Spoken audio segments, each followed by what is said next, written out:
Breaking: 48 hours after North Korea launched missile, look what just happened over Korea. Fake news media continues to brainwash and control the minds of their liberal audience with this idiotic notion of a Russian coalition witch hunt. The real news is, North Korea is an actual threat to the United States, unlike any threat before. North Korea has been testing their missiles, which lately have been successful, and it obviously got the United States' attention. The test shows that it can actually reach some of the major cities in the United States, like New York, even Boston. Tensions are high with relations, with President Trump trying to put pressure on China to work with North Korea to eliminate the threat. Sadly enough, the Chinese did not help. Now that America is back with a new sheriff in town, it was time to send a tough message to Baby Huey and his regime in North Korea.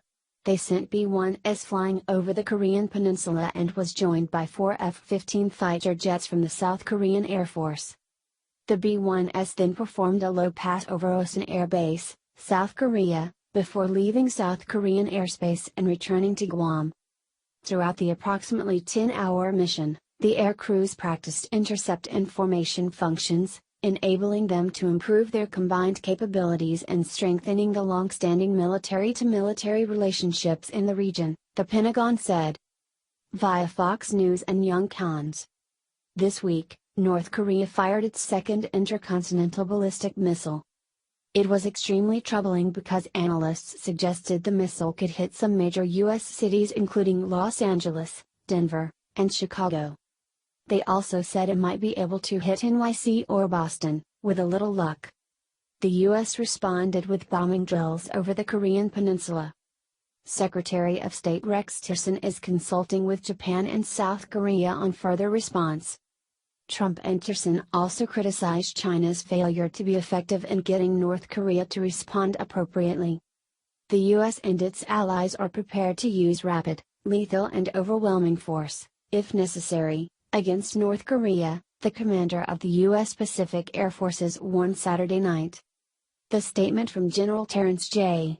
O'Shaughnessy, U.S. Pacific Air Forces commander, came after the militaries of the U.S., South Korea and Japan spent 10 hours conducting bomber jet drills over the Korean peninsula.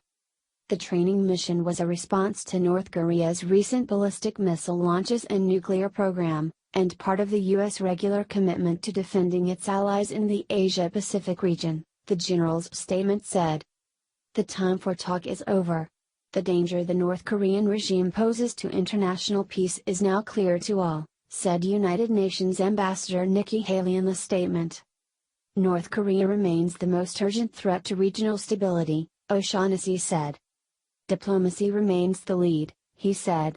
However, we have a responsibility to our allies and our nation to showcase our unwavering commitment while planning for the worst-case scenario. If called upon, he added, we are ready to respond with rapid, lethal and overwhelming force at a time and place of our choosing. North Korea conducted test launches of ICBMs on July 3 and July 28, and has claimed that its weapons can now reach the U.S. mainland. The country's recent actions have drawn condemnation from President Trump, and prompted U.S. Secretary of State Rex Tillerson to confer with counterparts from South Korea and Japan to develop a response, Fox News has reported. Both Trump and Tillerson have criticized China, saying the Beijing government has failed to use its influence to discourage North Korea from developing its nuclear program, Fox News reported. On Saturday, 2 U.S. Air Force B-1B bombers, under the command of U.S. Pacific Air Forces, joined counterparts from the South Korean and Japanese Air Forces in sequenced bilateral missions. According to the Pentagon, the U.S. bombers took off from Andersen Air Force Base in Guam, then flew to Japanese airspace, where they were joined by 2 Kakuji-Tai, Japan Air Self-Defense Force, F-2 fighter jets. The B-1s then flew over the Korean peninsula, where they were joined by 4 F-15 fighter jets from the South Korean Air Force. The B-1s then performed a low pass over Osan Air Base, South Korea, before leaving South Korean airspace and returning to Guam. Throughout the approximately 10-hour mission, the air crews practiced intercept and formation functions, enabling them to improve their combined capabilities and strengthening the long-standing military-to-military relationships in the region, the Pentagon said.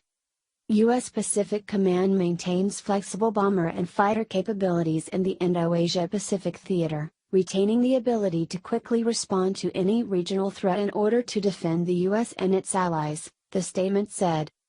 This test showed that if push comes to shove, the U.S. military is ready for what possibly could lie ahead. Though diplomacy is the most preferred means of action, the United States is ready to show why they are the lead superpower in the world.